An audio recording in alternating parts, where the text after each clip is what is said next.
Hello दोस्तों, मेरा नाम सचिंद्र यादव है। आज का हमारा वीडियो वेन डायग्राम से संबंधित है।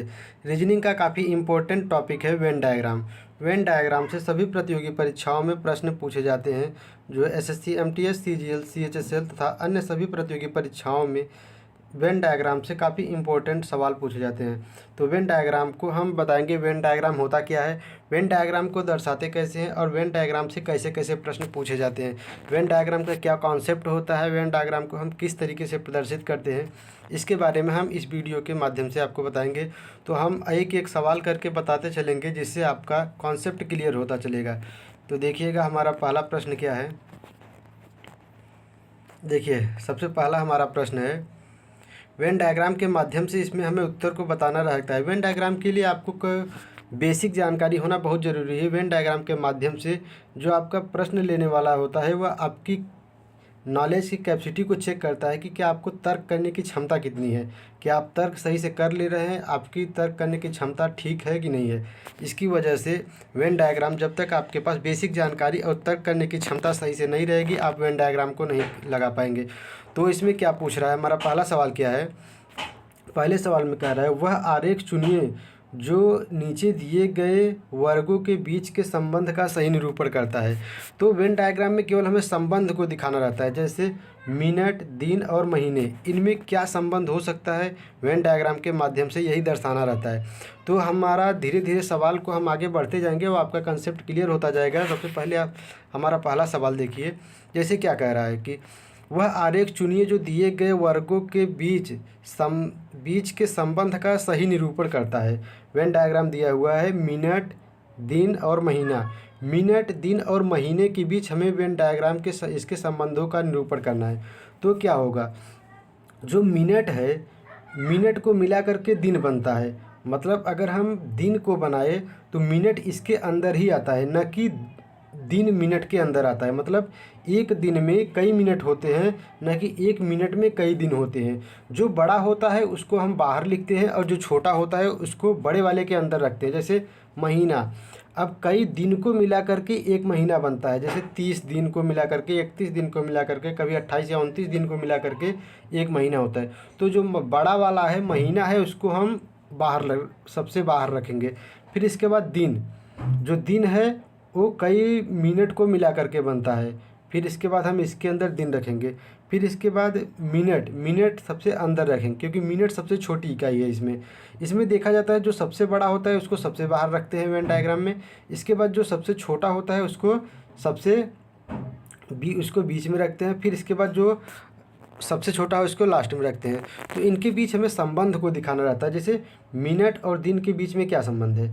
जैसे एक मिनट, जैसे एक दिन में पहले एक घंटा होता है, एक घंटे में 60 मिनट होती है। फिर 60 मिनट को एक घंटा कहते हैं। फिर एक दिन में 24 घंटा होता है। तो एक दिन में कुल 24 घंटा होता है। और 24 24 गुणे 60 करोगे तो जितना मिनट आएगा एक दिन में टोटल उतना मिनट होता है। तो मिनट किसके अंदर गिना जाएगा, मिनट दिन के अंदर गिना जाएगा। मतलब कई मिनट को मिला करके एक दिन बनता है। फिर इसके बाद दिन महीने के अंदर आएगा क्योंकि कई दिन को मिला करके एक महीना बनता है। तो जैसे अब इसका हम वेन डायग्राम अगर दिखाएंगे तो कैसे दिखाएंगे, सबसे पहले हम महीने को लेंगे। फिर कई दिन को मिला करके एक महीना बन रहा है। मतलब दिन जितने हैं सब के सब महीने के अंदर आ जाते हैं। जो कि हम एक एक कलर को चूज करते हुए चलेंगे क्योंकि सबसे पहले हम महीने को बना रहे हैं, महीने का वेन डायग्राम बना रहे हैं। मतलब कई दिन को मिला करके एक महीना बनाया गया। फिर इसके बाद हम कलर चेंज करेंगे। फिर इसके बाद हम लेंगे दिन। तो फिर कई मिनट को मिला करके एक दिन बनाया जाता है। और दिन जो होते हैं वो महीने के अंदर आ सकते हैं। एक महीने में कई दिन होते हैं, न कि एक दिन में कई महीना होता है। इसको प्रेजेंट ऑफ माइंड अपना कंसेप्ट रखिएगा, क्लियर रखिएगा। इस चीज़ को जानना बहुत ज़रूरी होता है। ये आपको तार्किक क्षमता को देखता है कि आप कितनी तेज़ से अच्छे से समझ सकते हैं। फिर इसके बाद एक दिन में कई मिनट होता है, हम इसको अलग कलर से चूज करेंगे। देखिए इसका वेन डायग्राम ऐसे बनेगा। तो इसका कौन सा राइट आंसर हो जाएगा, हमारे पहले क्वेश्चन का राइट आंसर हो जाएगा सी। पहले क्वेश्चन का राइट आंसर हो जाएगा सी। इसके बाद हम आगे बताते चलेंगे, हमारा कॉन्सेप्ट क्लियर होता जाएगा। जैसे जैसे आप प्रश्नों को देखते जाएंगे आपके पूरे कॉन्सेप्ट क्लियर होते जाएंगे। देखिए इसके बाद हमारा दूसरा प्रश्न है, वह आरेख चुनिए जो नीचे दिए गए वर्गों के बीच के संबंध का सही निरूपण करता है। जैसे क्या दिया है, कार, लकड़ी और चूहा। अब इनके बीच हमें संबंध को दिखाना है कि इनके बीच कोई संबंध है। जैसे कार आप क्या होता है आप जानते ही हैं, लकड़ी क्या होता है आप जानते ही हैं, चूहा क्या होता है आप जानते ही हैं पूरी तरह से। तो कार और लकड़ी के बीच कोई संबंध दिख रहा है? नहीं। कार जो होता है वो लोहे, प्लास्टिक इन सब का रहता है, लकड़ी जो होता है वो अलग होता है। फिर इसके बाद कार और चूहे के बीच कोई संबंध दिख रहा है? नहीं। फिर इसके बाद अगर हम देखते हैं लकड़ी और चूहे के बीच कोई संबंध दिख रहा है? नहीं। चूहा अलग होता है, लकड़ी अलग होता है। जो अलग होते हैं उसके डायग्राम अलग बनते हैं। जैसे कार, लकड़ी और चूहा से कोई संबंध नहीं है, इसलिए इसका डायग्राम अलग बनेगा। फिर इसके बाद हम कलर चेंज करके बताएंगे। अब देखिए लकड़ी का डायग्राम बना रहे हैं। जब लकड़ी है तो उसका डायग्राम अलग बनेगा, क्योंकि लकड़ी का न कार से कोई संबंध है न तो चूहा से कोई संबंध है, इसलिए इसका डायग्राम अलग बनेगा। फिर इसके बाद जब हम चूहे का डायग्राम बनाएंगे तो इसका न तो लकड़ी से संबंध कोई है न ही कार से संबंध है, तो इसका अलग से डायग्राम तैयार होगा इसका। तो देखिए न तो चूहे का लकड़ी से कोई संबंध है, न तो लकड़ी का कार से कोई संबंध है, तो इसका डायग्राम कुछ इस तरीके से बन रहा है।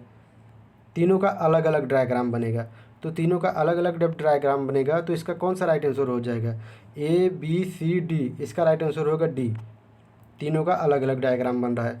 तो वह आरेख चुनिए जो नीचे दिए गए वर्गों के बीच सही संबंध का निरूपण करता है। तो कार, लकड़ी और चूहे के बीच कौन सा संबंध सही निरूपण करता है? ये इसका राइट आंसर हो जाएगा डी। जो डी है यह सही संबंध निरूपण करता है, क्योंकि इनके तीनों के बीच कोई ऐसा नहीं है जो एक दोनों में कॉमन हो, दोनों एक दूसरे से मिलते हों। जैसे जैसे हम अपने प्रश्नों का लेवल हार्ड करते जाएंगे आपकी कॉन्सेप्ट क्लियर होता जाएगा। जैसे अब देखिए हमारा तीसरा प्रश्न क्या है। तीसरा प्रश्न हमारा है पक्षी, तोता और चमगादड़ के बीच संबंध को दिखाना होता है। जैसे कि अब पक्षी जो होते हैं, तोता जो होता है पूरी तरह से पक्षी होता है। अगर कोई भी तोता है आप उसको पक्षी बोल सकते हैं, न कि सभी पक्षी तोता होते हैं। पक्षी होते हैं जो कुछ कबूतर होते हैं, कुछ कौवे होते हैं, कुछ भी हो सकते हैं। जो पक्षी होते हैं वो कई प्रकार के होते हैं, लेकिन जो तोता होता है वो कन्फर्म है कि वो पक्षी है। अगर कोई तोता है आप उसको क्लियर बोल सकते हैं कि हाँ वो पक्षी है, लेकिन अगर कोई पक्षी है तो आप उसको ये नहीं बोल सकते कि वो तोता ही है। कुछ भी हो सकता है, कोई भी पक्षी हो सकती है। इसके बाद अब देखिए पक्षी का तोता से क्या संबंध है आप समझ गए कि जो तोता है वो कन्फर्म है कि पक्षी है। तो तोता और पक्षी के बीच में क्या संबंध बनेगा? पहले हम पक्षी का डायग्राम बनाएंगे, फिर इसके बाद इसके बीच में हम तोता को लिखेंगे, क्योंकि जो तोता है कन्फर्म है कि पक्षी ही है। लेकिन ये कन्फर्म नहीं है कि जो पक्षी है क्या ये कन्फर्म हो सकता है। अगर हम कहीं बोल सकते हैं जैसे कि वहाँ कुछ पक्षियाँ बैठी हैं, वहाँ पंछियाँ बैठी हैं, तो क्या हम बता सकते हैं कि वहाँ तोता भी बैठा है? नहीं, क्योंकि उससे क्लियर नहीं होगा कि वहाँ अलग अलग प्रकार की भी पक्षियाँ बैठी हो सकती हैं। लेकिन अगर हम कहीं बोल देते हैं कि हाँ तो कुछ तोते बैठे हैं, तो ये तो इससे क्लियर हो गया कि ना वहाँ तोता जो है वो पक्षी है। तो इससे क्लियर हो जाएगा ना वहाँ कोई पक्षी बैठा है। इसलिए तोता और पक्षी के बीच का जो डायग्राम है वो कुछ इस तरीके से होगा। सबसे पहले हम पक्षी का डायग्राम बनाएंगे, फिर इसके अंदर तोता को बैठाएंगे, क्योंकि जो तोता है वो क्लियर है कि पक्षी ही है। अब इसके बाद हम पक्षी और चमगादड़ के बीच में देखेंगे। कुछ लोग चमगादड़ को कहीं उड़ते हुए देखे होंगे, तो वो लोग सोच रहे होंगे चमगादड़ भी कोई पक्षी है। नहीं, चमगादड़ पक्षी नहीं होती। चमगादड़ एक जानवर की श्रेणी में आता है, क्योंकि ये एक स्तनपायी जानवर है, इसलिए इसको हम पक्षी नहीं कह सकते। यह एक जानवर के रूप में आता है, तो हम चमगादड़ को पक्षी नहीं मान सकते। तो फिर चमगादड़ का अलग डायग्राम बनेगा। देखिए इस तरीके का कोई डायग्राम दिख रहा है, इस तरीके का डायग्राम ए दिख रहा है, इसका राइट आंसर ए हो जाएगा। फिर से इसको देखने का प्रयास करिएगा। जो पक्षी है वो पक्षी और तोता के बीच में क्या संबंध है? पक्षी और तोता के बीच में यह संबंध है कि जो तोता है वो पूरी तरह से पक्षी है। इसका डायग्राम ऐसे बनेगा। फिर इसके बाद अब हम इसका डायग्राम निकालेंगे। पक्षी और चमगादड़ के बीच में कोई डायग्राम बन रहा है, तोता चमगादड़। क्या कुछ तोता चमगादड़ हो सकते हैं या कुछ चमगादड़ तोता हो सकते हैं? ऐसा तो हो नहीं सकता। तो फिर इसका अलग ही डायग्राम बनेगा। तो इसका इस तरीके से डायग्राम बनेगा। तो इसका राइट आंसर हो जाएगा ए। आप हमारे अगले प्रश्नों को देखते रहेंगे, आपका पूरी तरह से कॉन्सेप्ट क्लियर हो जाएगा। हमारे कई प्रश्न है, जब तक आपका कॉन्सेप्ट क्लियर नहीं हो जाएगा हम अपने प्रश्नों का लेवल ऐसे ही रखेंगे, क्योंकि ये सभी हमारे प्रश्न एसएससी, एमटीएस, सीजीएल, सीएचएसएल तथा अन्य सभी प्रतियोगी परीक्षाओं में पूछे जाने वाले प्रश्न हैं। फिर इसके बाद अब क्या कह रहा है, वह आरेख चुनिए जो नीचे दिए गए वर्गों के बीच के संबंध का सही निरूपण करता है। देखिए अब इसमें 3 व्यक्तियों को दिया है, पुरुष, पिता और एडवोकेट। इसके बीच हमें संबंध को दिखाना होगा। तो पुरुष और पिता के बीच में क्या संबंध हो सकता है? जो देखिए, पुरुष और पिता के बीच में क्या संबंध हो सकता है? जो कुछ पिता पुरुष हो सकते हैं, जैसे अभी हमने यहाँ लिखा,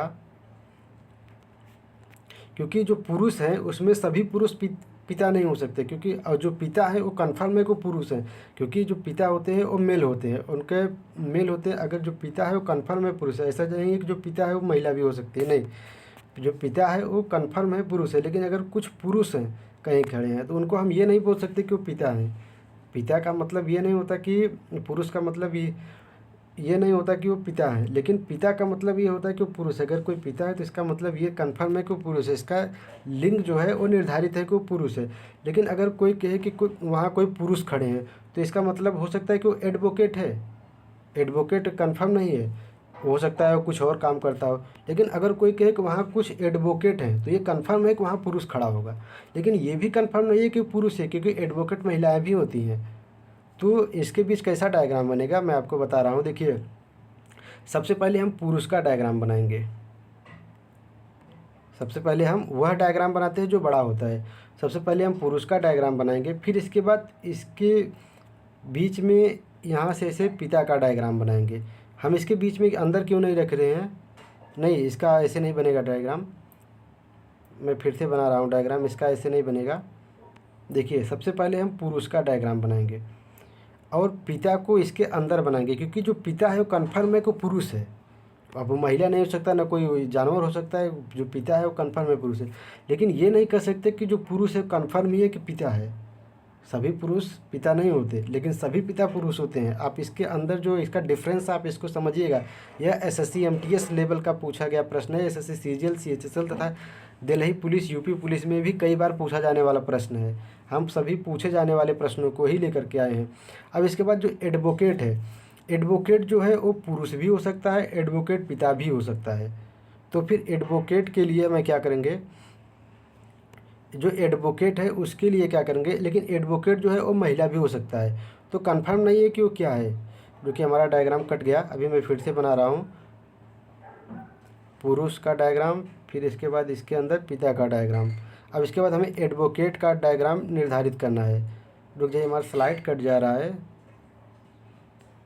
ये पुरुष का डायग्राम हो गया, इसके अंदर ये पिता का डायग्राम हो गया।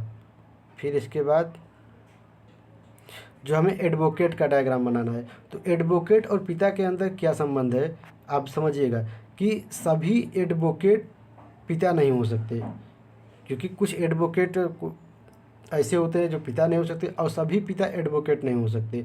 कुछ पिता एडवोकेट हो सकते हैं और कुछ एडवोकेट पिता हो सकते हैं। लेकिन ये कन्फर्म है कि जितने भी एडवोकेट हैं वो पुरुष नहीं, सभी एडवोकेट भी पुरुष नहीं हो सकते, क्योंकि कुछ एडवोकेट महिलाएं भी होती हैं। तो इसका डायग्राम कुछ इस तरीके से बनेगा।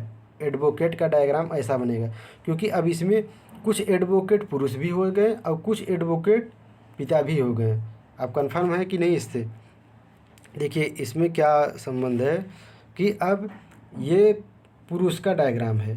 पुरुष जितने भी पिता हैं सब के सब पुरुष हैं, सब पुरुष के अंतर्गत आते हैं। लेकिन जो एडवोकेट हैं वो कुछ पुरुष भी हो सकते हैं और कुछ पिता भी हो सकते हैं।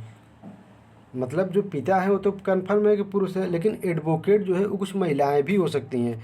इसलिए इसका डायग्राम जो है ये, इसका राइट आंसर जो होगा वो होगा डी। इसका राइट आंसर हो जाएगा डी। पिता पुरुष और एडवोकेट के बीच जो डायग्राम होगा वो डी होगा। अगला हमारा प्रश्न देखेंगे, 5वां प्रश्न देखेंगे, आपको एकदम कंसेप्ट क्लियर हो जाएगा। इसके लिए कुछ आपको जनरल नॉलेज की बहुत ज़्यादा जानकारी होनी चाहिए, क्योंकि अगर आपके पास जनरल नॉलेज की जानकारी नहीं है तो आप इसके सवाल को नहीं हल कर पाएंगे। जैसे देखिए, अब सिक्किम, मणिपुर और इम्फाल, सिक्किम, मणिपुर और इम्फाल इनके बीच संबंध दर्शाना है। वह आरेख चुनिए जो नीचे दिए गए वर्गों के बीच के संबंध का सही निरूपण करता है। सिक्किम, मणिपुर और इम्फाल इनके बीच संबंध को दिखाना है। तो आपको जानकारी होना बहुत ज़रूरी है कि सिक्किम क्या है, मणिपुर क्या है और इम्फाल क्या है। सिक्किम एक स्टेट है भारत का, मणिपुर भी एक स्टेट है, लेकिन जो इम्फाल है यह स्टेट नहीं है, ये कैपिटल है, मणिपुर की राजधानी है इम्फाल। तो इसके बीच स्टेट को, इसके बीच संबंध को दर्शाने के लिए आपके पास जानकारी होनी चाहिए। लगभग आप इतना रट लीजिए, सभी राज्य और उनकी राजधानियाँ, इसके बाद सभी स्टेट जो जो देश हैं पूरे वर्ल्ड में, उनकी राजधानियाँ, सभी देश और उनके डॉलर जो हैं, उनकी करेंसी जो कुछ भी है, ऐसा सब कुछ आप रट लीजिए। कौन कौन सा मेन मेन शहर है, कहाँ पर है, इस सब को अच्छे तरीके से रट लीजिए, तभी आप इन सब बेसिक जानकारी आपके अंदर होना बहुत ज़रूरी है। अब देखिए, जैसे हम सिक्किम, मणिपुर और इम्फाल के बीच में जब डायग्राम को दिखाएंगे, तो सिक्किम क्या है, एक भारत का स्टेट है, और मणिपुर भी एक स्टेट है, लेकिन इम्फाल जो है यह मणिपुर का एक राजधानी है। तो जो सिक्किम है इसका एक अलग डायग्राम बनेगा, न सिक्किम मणिपुर है और न ही मणिपुर सिक्किम है। लेकिन जब हम इसके बीच जब हम मणिपुर और इम्फाल के बीच डायग्राम को दिखाएंगे, तो मणिपुर का राजधानी इम्फाल है, तो जो इम्फाल है वो मणिपुर में पड़ता है। तो सबसे पहले हम क्या बनाएंगे, तो सबसे पहले हम मणिपुर का डायग्राम बनाएंगे। तो जो मणिपुर का डायग्राम है ऐसा बनेगा। फिर इसके बाद हम इसके अंदर इम्फाल को दिखाएंगे। रुकिए, दूसरे कलर को हम चूज करते हैं, इसके अंदर इम्फाल को दिखाएंगे। ऐसा होता है वेन डायग्राम। देखिए, जो सिक्किम है वो अलग राज्य है, न सिक्किम मणिपुर हो सकता है और न मणिपुर सिक्किम हो सकता है, ये दोनों अलग अलग राज्य हैं भारत के। लेकिन जो जो इम्फाल है वो मणिपुर की राजधानी है, मतलब जो इम्फाल है वो मणिपुर के अंडर में है, मणिपुर के अंदर में आता है। इसलिए हम इम्फाल को मणिपुर के अंदर दिखाएं, क्योंकि जो इम्फाल है वो मणिपुर की राजधानी है और मणिपुर में आता है। जैसे उत्तर प्रदेश, अब उत्तर प्रदेश की लखनऊ राजधानी है, जो लखनऊ है वो हम उत्तर प्रदेश में दिखाएंगे, न कि उत्तर प्रदेश को लखनऊ में दिखाएंगे। कोई कहेगा इसका डायग्राम इस तरीके से बनाओ, जैसे सिक्किम को अलग कर दिया, अब इसके बाद ये इम्फाल का बनाओ और इसके अंदर ये मणिपुर। नहीं, ऐसा नहीं, जैसे लखनऊ यूपी में है, न कि यूपी लखनऊ में है, तो इसलिए इसका डायग्राम ऐसा नहीं बनेगा, इसका डायग्राम ऐसा बनेगा। देखिए, सबसे पहले हम सिक्किम का बनाएंगे, फिर इसके बाद मणिपुर का बनाएंगे, और मणिपुर के अंदर ही इम्फाल को दिखाएंगे। इसका डायग्राम कुछ इस तरीके से बनेगा। तो इसका राइट आंसर कौन हो जाएगा, 5 का राइट आंसर हो जाएगा ए। आपको हमारा कॉन्सेप्ट क्लियर हो रहा है कि नहीं? धीरे धीरे आप आगे बढ़ते चलिएगा, आपका कॉन्सेप्ट क्लियर होता जाएगा। इसके लिए देखिए, अब जैसे ये दिया है, वह आरेख चुनिए जो नीचे दिए गए वर्गों के बीच संबंध का सही निरूपण करता है। दिल्ली, श्रीलंका, एशिया। अब इसके बीच हमें संबंध को दिखाना है, तो इसके लिए बेसिक जानकारी का होना बहुत ज़रूरी है। अब जैसे हमको पता होना चाहिए दिल्ली क्या है, श्रीलंका क्या है, एशिया क्या है। अब दिल्ली एक राजधानी है, कहाँ की? इंडिया की।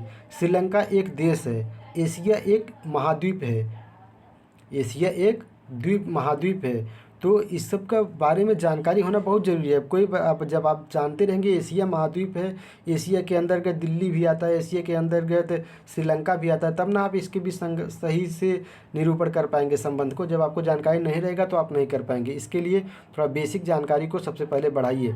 तो देखिए, जब इसका हम डायग्राम निकालेंगे तो सबसे पहले हम एशिया को दर्शाएंगे, क्योंकि एशिया सबसे बड़ा है, एशिया एक महाद्वीप है, तो एशिया को सबसे पहले लिखेंगे। फिर इसके बाद हम दिल्ली को लिखेंगे। रुकिए, कलर हम चूज करेंगे दूसरा दिल्ली के लिए।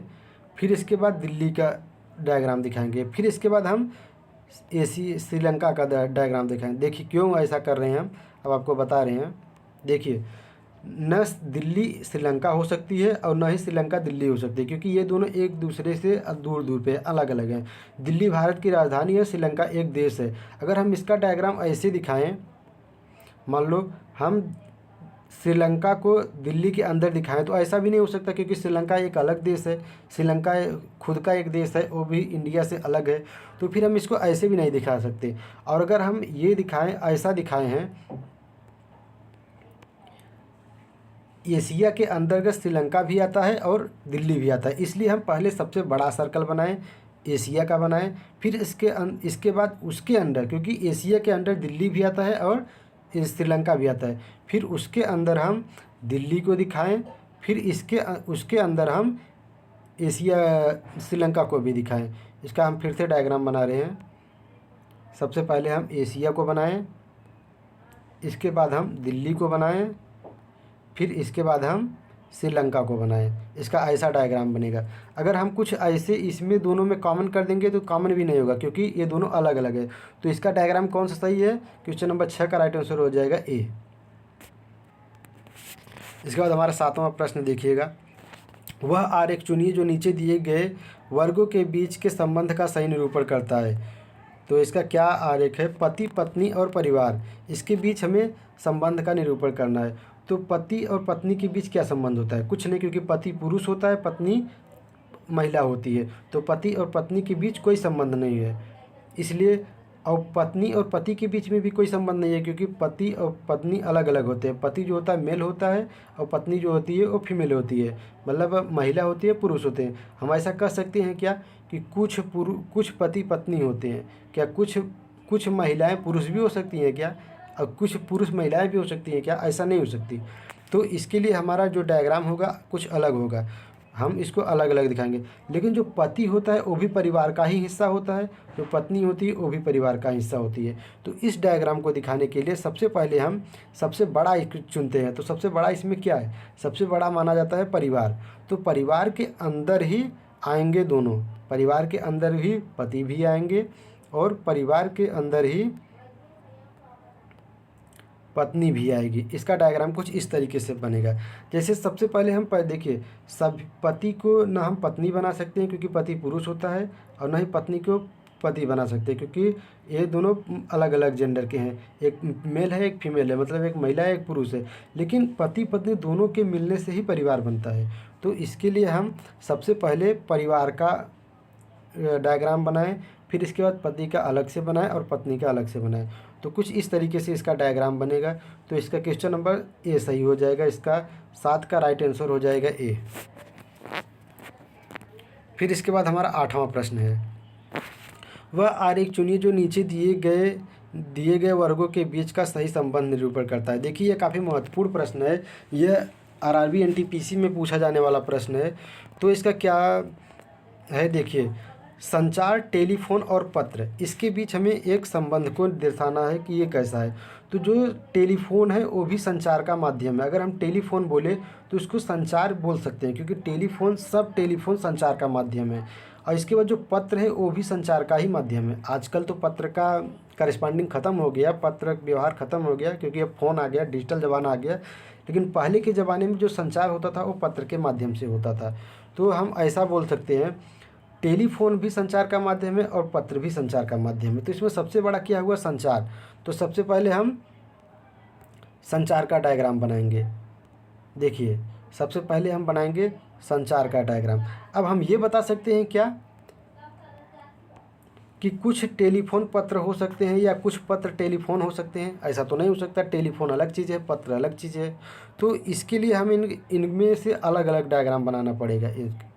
अब देखिए, अब हम टेलीफोन का अलग डायग्राम बनाएंगे और पत्र का अलग डायग्राम बनाएंगे, लेकिन दोनों हैं संचार के ही माध्यम, इसलिए हम दोनों को संचार के अंदर ही दिखाए हैं। टेलीफोन भी संचार है और पत्र भी संचार है, दोनों संचार का माध्यम है, इसलिए इसका राइट आंसर हो जाएगा ए। क्वेश्चन नंबर 8 का राइट आंसर होगा ए। चलिए 9वां देखिए, 9वां क्वेश्चन हमारा क्या है। 9वां क्वेश्चन हमारा काफ़ी महत्वपूर्ण प्रश्न है, जो यह कह रहा है कि वह आरेख चुनिए जो नीचे दिए गए वर्गों के बीच के संबंध का सही निरूपण करता है। तो क्या प्रश्न है हमारा, वृत्त, त्रिभुज और चतुर्भुज के अंदर हमें संबंध को दिखाना है। तो जो वृत्त होता है वो कुछ इस तरीके से बनता है, और जो त्रिभुज होता है वो 3 भुजाओं से बनता है, और जो चतुर्भुज होता है उनमें 4 भुजाएं रहती हैं। तो बताइए, इनके बीच कोई संबंध है क्या? हम कह सकते हैं सभी वृत्त त्रिभुज हो सकते हैं या कुछ त्रिभुज वृत्त हो सकते हैं? नहीं। हम क्या कह सकते हैं, सभी चतुर्भुज त्रिभुज हो सकते हैं या सभी त्रिभुज चतुर्भुज हो सकते, या कुछ चतुर्भुज त्रिभुज हो सकते हैं? नहीं। क्या हम कह सकते हैं कुछ चतुर्भुज वृत्त हो सकते हैं या कुछ वृत्त त्रिभुज हो सकते हैं? ऐसा नहीं कह सकते। इन तीनों के बीच कोई संबंध नहीं बनता, इसके लिए इनका एक अलग अलग डायग्राम बनेगा। तो कैसे बनेगा इनका डायग्राम? इनका डायग्राम बनेगा, वृत्त का अलग डायग्राम बनेगा, फिर इसके बाद त्रिभुज का अलग डायग्राम बनेगा। रुक जाइए, थोड़ा कट गया हमारा स्लाइड। वृत्त का अलग डायग्राम बनेगा, त्रिभुज का अलग डायग्राम बनेगा और चतुर्भुज का अलग डायग्राम बनेगा। ऐसा कोई डायग्राम दिख रहा है? ऐसा डायग्राम है D, question number D. Question number 9 का राइट आंसर हो जाएगा डी, सब अलग अलग डायग्राम है। तो क्वेश्चन नंबर 9 का राइट आंसर हो जाएगा डी। इसके बाद हमारा 10वां प्रश्न है, देखिए, वह आरेख चुनिए जो नीचे दिए गए वर्गों के बीच के संबंध का सही निरूपण करता है। जैसे हमारा आरेख क्या है, वह संबंध दिखाना है वेन डायग्राम के माध्यम से। कान, आँख, कान और संवेदी अंग। अब आपको पता होना चाहिए कि आपका संवेदी अंग कौन कौन से हैं। जब तक आपको कॉमन जानकारियाँ नहीं रहेगी आप इनके बीच सही निरूपण नहीं कर पाएंगे। जैसे अब संवेदी अंग किसे कहते हैं, अब हमें पता है कि क्या कान को आँख कह सकते हैं? कान का आँख से कोई संबंध है? नहीं। न कि हम कान को आँख कह सकते हैं, न आँख को कान कह सकते हैं, लेकिन हम आँख को संवेदी अंग कह सकते हैं और कान को भी संवेदी अंग कर सकते हैं। हमारे पास 5 संवेदी अंग हैं। सबसे पहले आपको ये जानना है कौन कौन से संवेदी अंग है। तो संवेदी अंग जो है हमारे पास कान, आँख, नाक, जीभ और त्वचा, इन्हें हम संवेदी अंग कहते हैं। सबसे पहले आप जानिए संवेदी अंग कहते किसे हैं। तो कान, आँख, नाक, त्वचा और जीभ, इन सबको हम संवेदी अंग कहते हैं।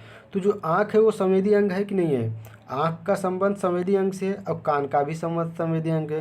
तो इसमें सबसे बड़ा क्या हुआ? तो इसमें सबसे बड़ा जो पार्ट बन रहा है वो संवेदी अंग बन रहा है। तो हम सबसे पहले संवेदी अंग को बनाते हैं। फिर इसके बाद क्या ऐसा कह सकते हैं क्या सब कुछ कान आँख होते हैं या कुछ आँख कान होते हैं? ऐसा कह नहीं सकते। ये अलग अलग दोनों है, कान भी अलग है, आँख भी अलग है। तो इसमें दोनों का अलग अलग डायग्राम बनेगा। कान का अलग डायग्राम और आँख का अलग डायग्राम, लेकिन दोनों के दोनों क्या है? संवेदी अंग है। तो इनका कुछ इस तरीके से डायग्राम बनेगा। तो क्वेश्चन नंबर 10 का राइट आंसर हो जाएगा बी, नहीं ए, सॉरी ए। क्वेश्चन नंबर 10 का राइट आंसर क्या होगा? ए। कुछ ऐसा डायग्राम बन रहा है ना। इसके बाद हमारा ये रहा प्रश्न है, वह आरेख चुनिए जो नीचे दिए गए वर्गों के बीच के संबंध का सही निरूपण करता है। जैसे सेब, फल और गाजर। अब बताइए, सेब, फल, क्या इनके बीच कोई संबंध है? हाँ, जो सेब है वो कन्फर्म है फल है, न कि जो फल है वो कन्फर्म है सेब है। अगर कहीं कहा जाए कि वहाँ कुछ फल, वहाँ फल है, तो क्या आप कन्फर्म कर सकते हैं कहाँ वहाँ सेब ही है? नहीं। फल अनार भी हो सकता है, आम भी हो सकता है, अमरूद भी हो सकता है, कुछ भी हो सकता है, केला भी हो सकता है। लेकिन अगर हम कहें कि वहाँ सेब है तो ये तो कन्फर्म है कि वहाँ फल है, क्योंकि सेब फल ही होता है। लेकिन अब क्या इनके बीच भी फल और गाजर, क्या फल और गाजर के बीच कोई संबंध दिख रहा है? नहीं, क्योंकि जो गाजर है वो एक सब्जी के रूप में उपयोग की जाती है, न कि फल के रूप में। गाजर केवल सब्जी मानी जाती है और फल अलग होता है। तो इनके बीच कैसा संबंध बनेगा? देखिए, सबसे पहले हम फल को बनाएंगे। सबसे पहले हम फल को बनाएंगे और फल के अंदर हम सेब का डायग्राम बनाएंगे, क्योंकि जो सेब है वो कन्फर्म है फल है, तो सेब फल के अंदर आएगा। और इसके बाद जो गाजर है ये सब्जी है, ये फल से अलग है, इसलिए इसका डायग्राम अलग बनेगा। कुछ ऐसा डायग्राम बनेगा। तो ऐसा डायग्राम कहीं दिख रहा है आपको राइट आंसर के लिए? तो क्वेश्चन नंबर 11 का राइट आंसर हो जाएगा सी। इसके बाद हमारा 12वां प्रश्न है, वह आरेख चुनिए जो नीचे दिए गए वर्गों के बीच संबंध का सही निरूपण करता है। शिशु, नर और पिता, इसके बीच हमें सही संबंध को दिखाना है। तो सबसे पहले हम दिखाएंगे। देखिए, शिशु किसे कहते हैं? शिशु उसे कहते हैं जिसका कोई लिंग निर्धारित नहीं हो। अभी छोटा बच्चा है, 2 महीने का, 1 महीने का, जिसका कोई अभी लिंग निर्धारित नहीं हुआ है, उसको शिशु कहते हैं। और नर उसे कहते हैं जो पुरुष होता है। और पिता आप समझ रहे हैं। तो शिशु और नर के बीच कोई संबंध दिख रहा है? नहीं। अभी शिशु है और नर है या मादा, इसका कोई संबंध नहीं है, अभी उसे पता जानकारी नहीं है, तो इसके बीच कोई संबंध नहीं है। और नर और पिता के बीच कोई संबंध दिख रहा है? हाँ, जो पिता है वो कन्फर्म है नर है। ऐसा नहीं जो पिता है वो मादा भी हो सकता है, मतलब जो पिता है वो महिला भी हो सकती है। नहीं, जो पिता है वो कन्फर्म है पुरुष ही है। लेकिन क्या हम ऐसा कर सकते हैं कहीं पुरुष खड़े हैं तो उनको पिता बोल सकते हैं? नहीं। हो सकता है पुरुष हैं वो पिता ना हो, उनकी शादी नहीं हुई, उनके लड़के नहीं हुए, तो सभी नर पुरुष हो सकते हैं, ये नहीं पिता हो सकते हैं, ये नहीं कर सकते। लेकिन जो सभी पिता हैं वो पुरुष हो सकते हैं, ऐसा हम कह सकते हैं। तो इसमें सबसे बड़ा डायग्राम क्या बनेगा? इसमें सबसे बड़ा डायग्राम जो हम बनाएंगे, सबसे पहले हम नर का डायग्राम बनाएंगे। इसके बाद नर के अंतर्गत अब हम पिता का डायग्राम बनाएंगे, क्योंकि जो पिता है वो नर है, ये कन्फर्म है, वो पुरुष हैं। अब इसके बाद जो शिशु है, निर्धारित नहीं है कि वो पिता है या नर है। ये तो कन्फर्म है कि जो शिशु है वो पिता नहीं है, लेकिन वो हो सकता है नर हो, क्योंकि जो शिशु का लिंग निर्धारित नहीं हो सकता, वो महिला भी हो सकती है, वो पुरुष भी हो सकता है। तो इसके लिए शिशु नर हो सकता है, इसके लिए उसको नर में भी दिखाएंगे, कुछ इस तरीके से दिखाएंगे। जो कि इसका डायग्राम हम दूसरे कलर से बनाएंगे शिशु का। ये शिशु का डायग्राम है। अब हम इसको ऐसे क्यों नहीं दिखाए, रुको बताते हैं। अब हम इसको ऐसे क्यों नहीं दिखाए, क्योंकि शिशु है, शिशु पिता नहीं है। शिशु अभी छोटा बच्चा है, उसको पिता नहीं है, लेकिन वो नर हो सकता है, अभी कंफर्म नहीं है। तो हम ये बोल सकते हैं ना कि कुछ शिशु नर है, नहीं, या कुछ नर शिशु है, ये तो बोल सकता हूँ। तो जो शिशु है वो नर भी हो सकता है, मादा भी हो सकता है। इसके लिए इसका डायग्राम ऐसा बनेगा। तो ऐसा कोई डायग्राम दिख रहा है, इसका राइट आंसर हो जाएगा सी। क्वेश्चन नंबर 12 का राइट आंसर होगा सी। इसके बाद हमारा 13वां प्रश्न, वह आरेख चुनिए जो नीचे दिए गए वर्गों के बीच संबंध का सही निरूपण करता है। मसाले, जीरा और भोजन, बताइए इनमें क्या है। जो जीरा है वो मसाले के रूप में उपयोग किया जाता है, और जीरा मसाला सब के सब भोजन के अंतर्गत आते हैं, सब खाने वाले व्यंजन है। तो इसके कैसे इसको निरूपण करेंगे, देखिएगा। इसमें सबसे बड़ा क्या है, सबसे बड़ा भोजन है। तो सबसे पहले हम भोजन का डायग्राम बनाएंगे। फिर इसके बाद दूसरा क्या है, मसाला, क्योंकि जीरा जो है वो मसाला है। हम ये नहीं कह सकते सभी मसाला जीरा हो सकते हैं, ऐसा नहीं कर सकते। कुछ मसाला जीरा हो सकते हैं, लेकिन ये कह सकते हैं कि सभी जीरा मसाला होता है, क्योंकि जीरे का उपयोग मसाले के रूप में ही करते हैं। फिर इसके बाद हम मसाले का डायग्राम बनाएंगे। अब इसके अंदर हम जीरे का डायग्राम बनाएंगे। इसके अंदर देखिए, ये हो गया जीरा, इसके बाद ये हो गया मसाला, फिर इसके बाद ये हो गया भोजन। मतलब सबसे पहले हम भोजन का डायग्राम बनाएंगे, फिर उसके बाद उसके अंदर हम मसाले का डायग्राम बनाएंगे, फिर इसके बाद उसके अंदर हम जीरे का डायग्राम बनाएंगे। सबसे छोटा क्या है, जीरा। समझ में आया। ऐसा कोई डायग्राम दिख रहा है आपको, तो इसका राइट आंसर हो जाएगा सी। क्वेश्चन नंबर 13 का राइट आंसर हो जाएगा सी। अब इसके बाद हमारा 14वां प्रश्न क्या है, क्या कॉन्सेप्ट हमारा कुछ क्लियर हो रहा है आप लोगों को। कॉन्सेप्ट क्लियर हो जाएगा, आप चिंता मत लीजिए। अगला वीडियो, एक वीडियो और बनाएंगे, उसको देखेंगे। इसमें सबसे पहले संबंध कैसे निर्धारित किया जाता है, इस सबको हम अच्छे तरीके से बताएंगे। देखिए, पिता, चाचा और चाची के बीच संबंध को दिखाना है। तो जो पिता है, पिता और चाचा के बीच क्या संबंध हो सकता है। जो पिता हैं वो चाचा हो सकते हैं, और जो चाचा हैं वो पिता भी हो सकते हैं। क्या चाचा और चाची के बीच कोई संबंध हो सकता है, नहीं, क्योंकि चाची जो है वो महिला हो सकती हैं, और जो चाचा हैं वो पुरुष हैं। तो इनके बीच कोई संबंध नहीं है। तो इसका ऐसे डायग्राम बनेगा। देखिए, कुछ पिता चाचा भी हो सकते हैं, और कुछ चाचा पिता भी हो सकते हैं। ये ज़रूरी नहीं है कि हम पिता कह दिए तो इसका मतलब वो चाचा नहीं, और हम चाचा कह दिए तो इसका मतलब वो पिता ही हैं। हो सकता है उनकी शादी नहीं हुई, उनके बच्चे नहीं हुए। तो कुछ पिता चाचा हो सकते हैं, और कुछ चाचा पिता हो सकते हैं। उनके डायग्राम कुछ इस तरीके से बनेंगे। और इसके बाद जो चाची का डायग्राम बनेगा वो इनसे अलग बनेगा, वो अलग बनेगा। कुछ ऐसा डायग्राम कहीं दिख रहा है आपको, नहीं, ऐसा डायग्राम नहीं दिख रहा है। इसका मतलब ये चार के चारों विकल्प गलत है। इसका डायग्राम ऐसा बनेगा। इसका राइट आंसर, इसमें विकल्पों में से कोई नहीं है। इसमें जो विकल्प दिखाए गए हैं इन सब में से कोई नहीं है।